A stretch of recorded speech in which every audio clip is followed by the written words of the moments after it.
La revolución no es algo fijo de una década ni de una ideología en particular. Es un proceso perpetuo incrustado en el espíritu humano.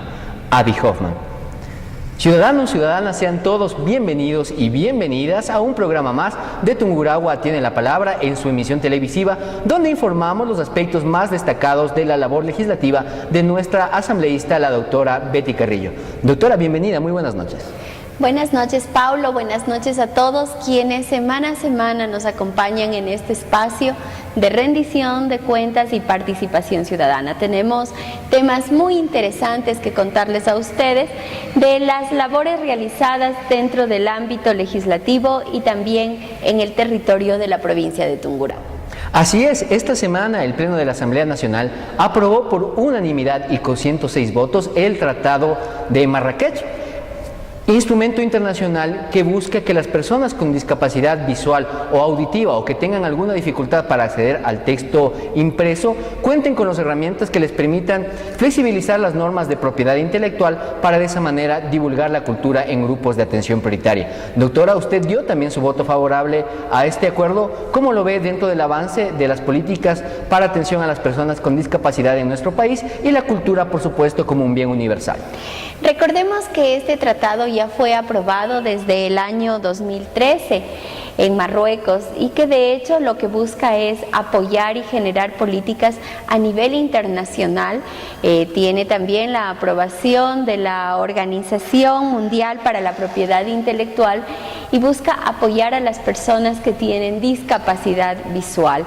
De hecho, esta política y este tratado se convierte en algo fundamental para las personas con discapacidad visual y permiten que los países que han firmado este tratado se comprometan entre todos para extender un apoyo. Este tratado es un instrumento internacional que tuvo un tratamiento prioritario de sustento en los derechos de autor y que sin lugar a dudas beneficiarán a miles de ecuatorianos. Así es, recordemos, el tratado tiene como fin crear un nuevo régimen de propiedad intelectual para promover los derechos de los autores y los de la sociedad, fundamentalmente para garantizar el acceso al conocimiento. Lo que se garantiza es que las personas ciegas o con algún grado de discapacidad visual obtengan un acceso más fácil a las obras de texto en un formato accesible como sistema braille o auditivo, pero que no se enfrenten a las restricciones en materia de derechos de propiedad intelectual. Y que también los libros comiencen a ser escritos en este sistema braille, porque en la actualidad vemos que existe muy poca literatura que permitan a las personas que tienen una discapacidad visual acceder a ese conocimiento.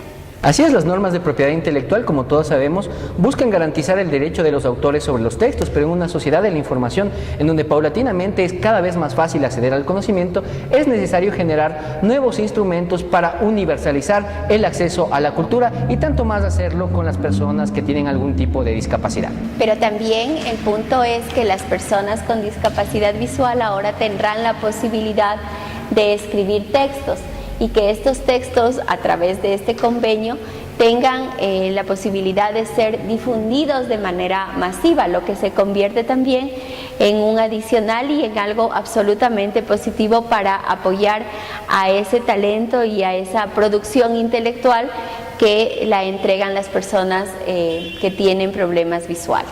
Enhorabuena por la Asamblea Nacional, que se suma a la ratificación de este importante tratado y lo ha hecho con unanimidad, con criterio de 106 votos, trascendiendo las diferencias ideológicas, desde luego, en un tema que requiere la atención de todo el país.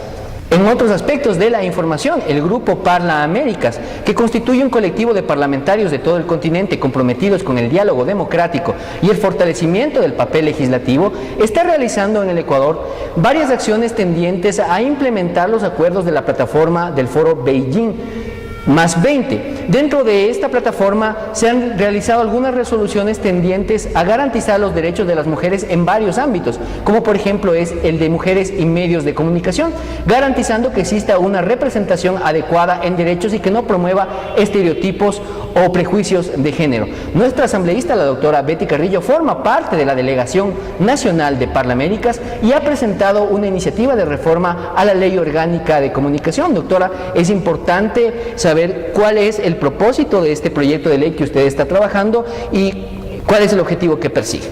Bueno, desde la emisión de la Ley de Comunicación, en donde se hablaba mucho sobre el que la libertad de expresión no puede estar por encima de otros derechos legítimos de los seres humanos, como son el derecho a la honra, el derecho a la reputación, se establecieron ciertas sanciones para los medios de comunicación que de una u otra manera pues generen imágenes o noticias que vayan en perjuicio de los diferentes sectores, mujeres, que vayan en perjuicio de sectores como las personas con discapacidad o por su índole racial, por ejemplo.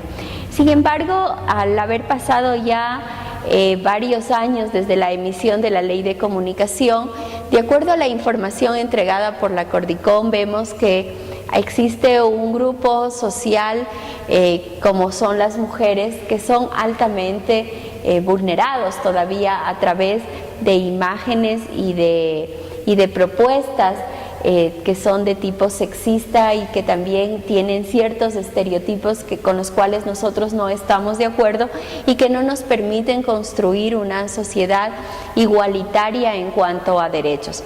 Es por eso que nosotros hemos creído adecuado el que podamos hacer una reforma a la Ley de Comunicación que le permita a la Cordicom de manera más acertada pues vigilar el cumplimiento de la ley, poniendo de manera expresa en un ámbito el hecho de que se prohíben las imágenes sexistas y estereotipadas que generen discriminación hacia las mujeres. ¿Cuál es la intencionalidad? La intencionalidad no es sancionar a medios de comunicación, sino convertir una norma en una acción preventiva que permita que también que se genere un espacio. Todos sabemos que los medios de comunicación se difunden de manera masiva y que eso sea una constante en cuanto al aprendizaje cultural y en cuanto a un cambio incluso del quehacer cotidiano de todas las personas. Como bien lo señala nuestra asambleísta, la Ley Orgánica de Comunicación, más que el enfoque sancionatorio, contiene unas normas de código deontológico, de valores que orientan el quehacer de los medios y, por supuesto, el contenido editorial y en los programas que se presentan y que prohíben la discriminación, pero que ahora lo que se busca es ser un poco más explícitos en materia de discriminación por género. Al respecto, Paulina Mogrovejo, representante de la Cordicom, realizó un taller para apoyar el contenido técnico de esta propuesta. Estas fueron sus declaraciones y su opinión respecto al proyecto presentado por la asambleísta Betty Carrillo. El día de hoy hemos estado en la Comisión de los Trabajadores como Consejo de Regulación dando nuestra opinión alrededor de la propuesta de la asambleísta Betty Carrillo con respecto a las reformas al artículo 10 de la Ley Orgánica de Comunicación. Para nosotros esta propuesta es muy interesante, creemos fundamental complementar lo que ya la Ley de Comunicación establece, como es la prohibición de discriminación en contra de los mensajes que afectan los derechos de las mujeres, que las estereotipan, los mensajes sexistas. Y por otro lado, creemos que es importante también que los medios de comunicación incorporen políticas de igualdad dentro de sus estructuras, dentro de su organización empresarial, y también se incluya un componente femenino en la presencia de periodistas y personas que hacen notas relacionadas con temáticas establecidas tradicionalmente como duras, con política, economía, etcétera, que es algo que realmente hace falta en los medios de comunicación. ¿Cuál es la realidad social ecuatoriana en materia de medios de comunicación y estereotipos y prejuicios de género? ¿De pronto ha existido algún antecedente, alguna sanción?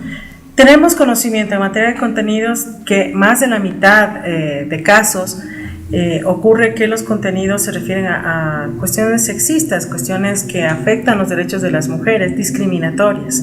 Y en el ámbito de la gestión, solamente el 25% de trabajadores del sector son mujeres y más del 60% de personas que egresan de las facultades de comunicación social son mujeres, es decir, habría una brecha de más del 25% que no están ingresando a trabajar en los medios de comunicación social a pesar de ser mayoría que egresan en las facultades de comunicación social. La propuesta del asambleísta Carrillo incorpora un enfoque de responsabilidad social para tomar en cuenta la perspectiva de género en los contenidos y en la práctica de la comunicación. Esto fortalece también un enfoque preventivo sobre el sancionador. ¿Cuál es su opinión? Es importante la prevención versus la sanción. En algunos casos, por supuesto, que es necesario el control desde las autoridades que establecen las medidas administrativas de sanción cuando un contenido ya ha afectado a los derechos de las personas. Pero en materia de garantía de derechos humanos creemos desde el CORDICOM que siempre la prevención va a ser más importante. Generar desde los códigos deontológicos, desde las propias empresas de comunicación social, en el espacio de la producción de contenidos, un enfoque de género va a representar también un empoderamiento por parte de la empresa de los derechos humanos y por otro lado que los contenidos tengan mejor calidad, entendida también con que tenga una perspectiva de género. ¿Cuál sería el llamado a la sociedad civil, medios de prensa, periodistas para el ejercicio de una comunicación respetuosa de los derechos de género? La sociedad civil debe empoderarse, estudiar la Ley Orgánica de Comunicación, apropiarse de esta normativa que les ayuda no solamente a la protección de sus derechos humanos, sino también a la producción de contenidos hechos en el Ecuador, como programas de televisión, programas de radio, la música nacional, y que ésta tenga enfoque de género. Por el otro lado, las empresas de comunicación tienen que incorporar la política de igualdad de género como una muestra de responsabilidad social empresarial también en el ámbito de la comunicación, y en el caso de los periodistas y las periodistas, que se pueda también incorporar esta perspectiva y que las creencias relacionadas con el género, con lo femenino, como el sacrificio de las periodistas por ser madres o la remuneración o la justificación de que ganan menos haciendo el mismo trabajo, pueda irse erradicando y podamos tener una sociedad más justa también en el ámbito de la comunicación. En días pasados, el presidente de la República presentó con carácter de económico urgente ante la Asamblea Nacional la Ley Orgánica para el Equilibrio de las Finanzas Públicas. Esta ley contiene varias reformas en el ámbito tributario que han sido objeto de deliberación y diálogo nacional. Nuestra asambleísta, la doctora Betty Carrillo, comenta con la ciudadanía cuál es el objetivo principal de estas reformas en una época de contracción económica, qué se está haciendo para precautelar la economía y cómo estas normas precisamente van a contribuir con este esfuerzo. Sin lugar a duda, el ejercicio tributario es un ejercicio justo, legal y necesario en todos los países del mundo. Sería ilógico pensar que un gobierno puede actuar y puede redistribuir la riqueza de un país si es que no existe este sistema tributario, que se convierte en un sistema absolutamente solidario, en donde, si bien es cierto, ingresan recursos económicos, pues de todo lado, esos ingresos económicos son los que nos permiten construir escuelas, los que permiten construir carreteras, más centros de salud, pagar a los funcionarios públicos, que permiten generar riqueza, que permiten sacar adelante proyectos, que permiten entregar a los gobiernos autónomos descentralizados de todo el país recursos económicos para las gestiones que dentro de cada uno de los territorios se puede hacer.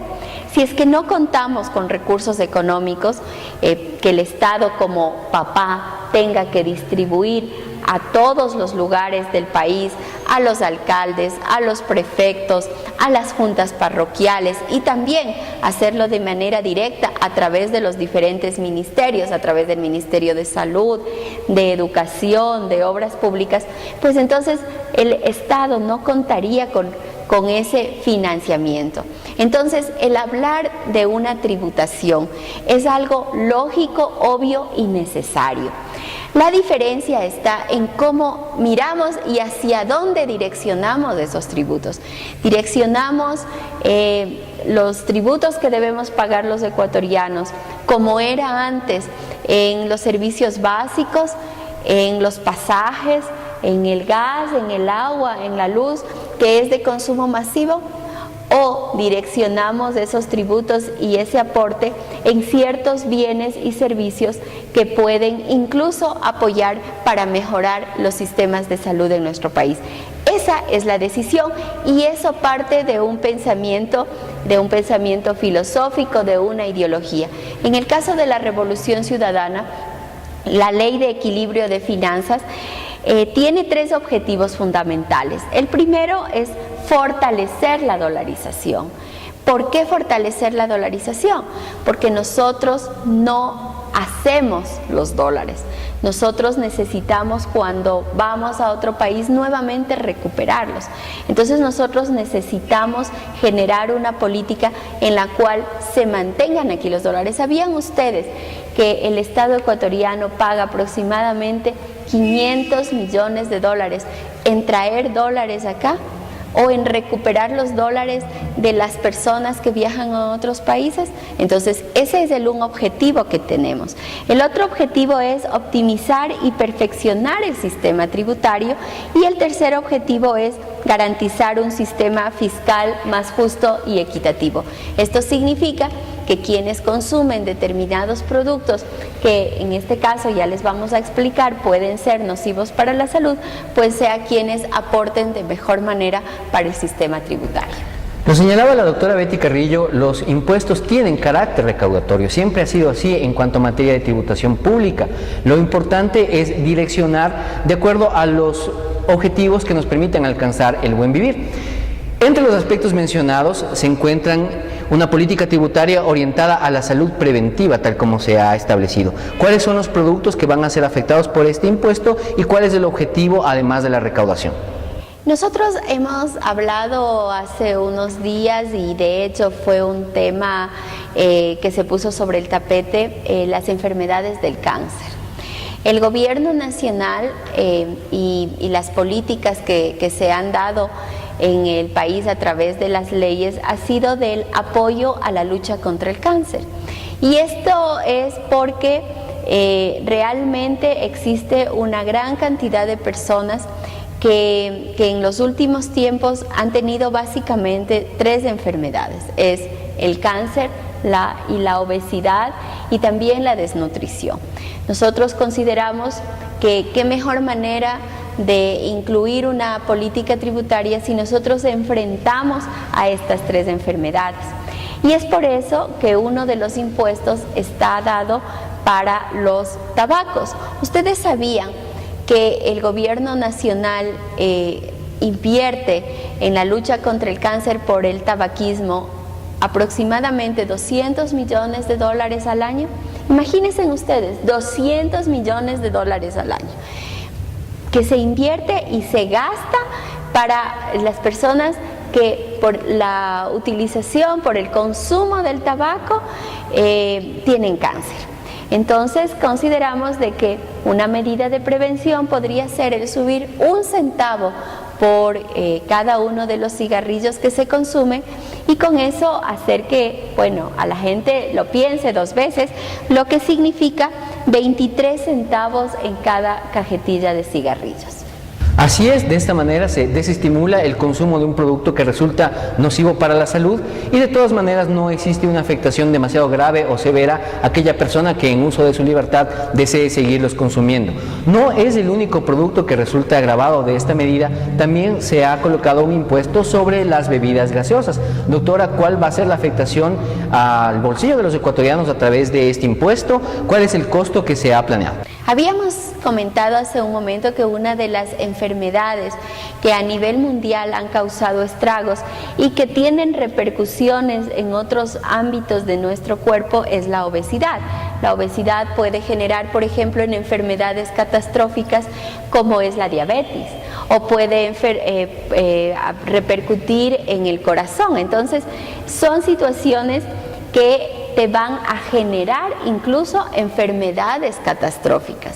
Es por eso que es necesario tomar medidas con respecto a algo que por la publicidad, que por de pronto a veces hasta por la facilidad que podemos tener algunas mamás, o por la costumbre incluso, nos obliga a, en vez de comprar una fruta y hacer jugo, pues lo que hacemos es ir a la tienda a comprar bebidas que tienen alto grado de azúcar, como son, por ejemplo, la Coca-Cola, y eso realmente perjudica a la salud. Cuando tú vas al médico porque tienes problemas de salud, lo primerito que te dicen es, por favor, evite tomar bebidas endulzantes. No tome eso porque eso perjudica su salud. Y sobre todo considerando que constituye un hábito de consumo nocivo que afecta también a la población más joven que está en riesgo de desnutrición o de malnutrición, como es el caso de las bebidas azucaradas, cuyo consumo ya se ha venido moderando mediante otras políticas públicas complementarias en promoción de salud. Pero sin embargo nosotros vemos que muy poco ha bajado esos índices de consumo. Entonces, bueno, pongámoslo como una medida preventiva, como una medida para evitar aquellas enfermedades que en este momento nos están haciendo mucho daño.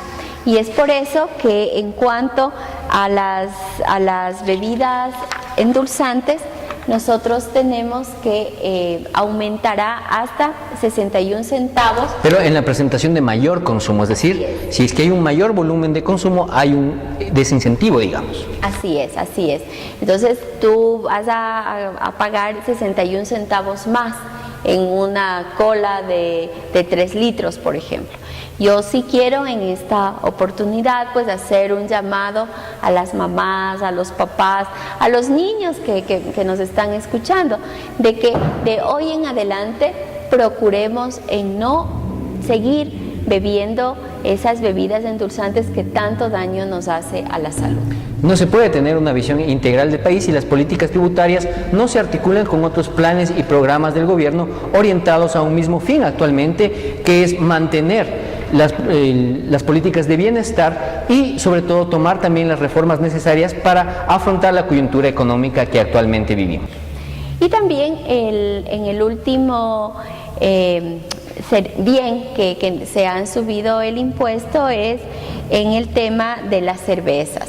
Se sube un promedio de 6, 8 y 13 centavos, como lo decía Paulo César, de acuerdo al volumen. Al volumen de consumo. Al volumen del consumo. De hecho, son 3 bienes que son perjudiciales para la salud, que no cambia en nada de forma negativa o que sea absolutamente necesario para poder vivir, que son los tabacos, las bebidas endulzantes y la cerveza. Es decir, podemos vivir de mejor manera si no consumimos estos bienes. Ahora, ¿qué es lo que han dicho las personas por ejemplo, que son dueños de los ingenios azucareros? ¿O qué es lo que han dicho incluso representantes de las cámaras de la producción? Que esto va a generar una disminución en cuanto al empleo. Y yo les pregunto a esas personas, entonces, ¿cuál sería la propuesta? ¿Subimos o ponemos impuestos al gas? ¿Ponemos impuesto a la gasolina? ¿Ponemos impuesto a alimentos de primera necesidad? ¿Ponemos impuestos a bienes y servicios necesarios dentro del hogar para la canasta básica? Que nos den una alternativa. El tema de impuestos, el tema de recaudación, pues es fundamental. No existe país en el mundo, no existe ningún país en el mundo que no tenga que generar impuestos por el tema redistributivo. La diferencia está en hacia dónde nosotros redistribuimos y hacia dónde nosotros creemos que debemos generar esos impuestos. La decisión del presidente de la República al enviar este proyecto como económico urgente es una decisión que nosotros desde el bloque del Movimiento País creemos que es totalmente adecuado. Sin embargo, hemos visto que por ser un tema político, por estar cerca de un proceso electoral, hemos visto que existen voces que en vez de salir a felicitar esta propuesta, han llamado a marchas que ventajosamente no han tenido cabida en nuestro país y que no han tenido una aceptación a ese llamado. Por supuesto, cuando se logra la comprensión que las medidas que se toman van en beneficio de las grandes mayorías y orientadas a solventar la economía nacional, a proteger la dolarización, a conservar el empleo, el pueblo realiza un respaldo al gobierno nacional que afronta también difíciles decisiones en una época de coyuntura económica. Esta semana, el pueblo tungurahüense se manifestó en la gobernación en apoyo al régimen. Nuestros asambleístas por la provincia también estuvieron presentes y esta fue su participación. Adelante el video. Muy buenas tardes a todo el país. Nosotros aquí en la provincia de Tungurahua felices respaldando este proceso de la revolución ciudadana, más convencidos que nunca de que necesitamos cambios profundos en nuestro país. Estamos trabajando a nivel nacional por políticas públicas que permitan avanzar, que permitan cambiar esos niveles de desigualdad. Y aquí estamos, jóvenes, mujeres, trabajadores, aquí estamos las personas que siempre apoyaremos a la revolución ciudadana. Tenemos a un joven que siempre ha estado presente apoyando al gobierno de la revolución ciudadana y el presidente Correa. Él se llama Rogelio. Muy buenas tardes, compañero presidente. Queremos darte las gracias por todo el apoyo que has dado a los jóvenes, a esta juventud. Te queremos decir de paso un feliz cumpleaños atrasado, ¿no? Feliz cumpleaños, presidente. Y este es el apoyo que tienes con todos los jóvenes. Te habla Rogelio y todos mis compañeros de la montonera de aquí de la provincia de Tungurahua. Muchas gracias a todos los que nos prestan el apoyo, a nuestra compañera Betty, que siempre también ha estado con nosotros. Muchas gracias. Pero también las mujeres son parte de este proceso, porque nosotros ahora hemos incorporado a las amas de casa y desde todo espacio estamos generando políticas públicas. Y tenemos con nosotros a una compañera luchadora con los sectores de los microempresarios, con los sectores de los agricultores, con los sectores de los artesanos. Ella es Irene López. Muchísimas gracias, siempre aquí respaldando a la Revolución Ciudadana, a este proyecto político que realmente ha cambiado nuestro país. Gracias, señor presidente, gracias a todos los que han hecho posible este cambio y aquí siempre apoyando. ¡Que viva la Revolución Ciudadana! Que vivan las mujeres de nuestra patria, que vivan los hombres, que vivan los niños, que vivan los adultos mayores, todos de este momento apoyando a este proyecto político, apoyando al presidente, apoyando todo lo que se está realizando en favor de la ciudadanía. Muchísimas gracias. Y con alegría vamos a escuchar a Tungurahua, porque Tungurahua está presente. Adelante, compañeros.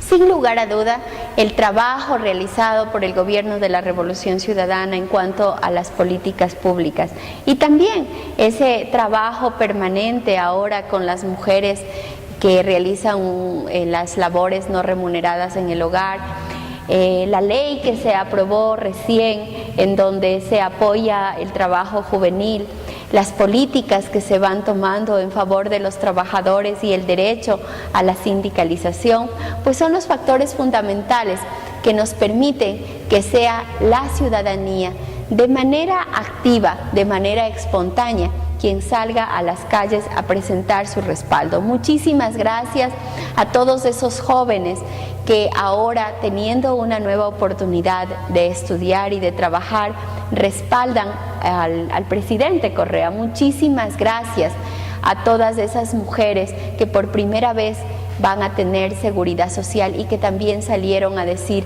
nosotros apoyamos esa política. Muchísimas gracias a los trabajadores, muchísimas gracias a esas personas campesinas que ahora tienen semilla y que también tienen capacitación técnica, que han salido a respaldar a este proceso democrático y a este proceso social. Gracias a todos ustedes. Y por supuesto, gracias a toda la ciudadanía que nos ha acompañado en una emisión más de Tungurahua tiene la palabra. Observar este programa, ser partícipe de los temas de diálogo nacional, también es una forma de construir país, de hacer patria. No se pierda nuestra emisión de Tungurahua tiene la palabra mañana a las 6:30 por la señal radial de Radio Centro. Muchísimas gracias, que tengan una buena noche y que descansen.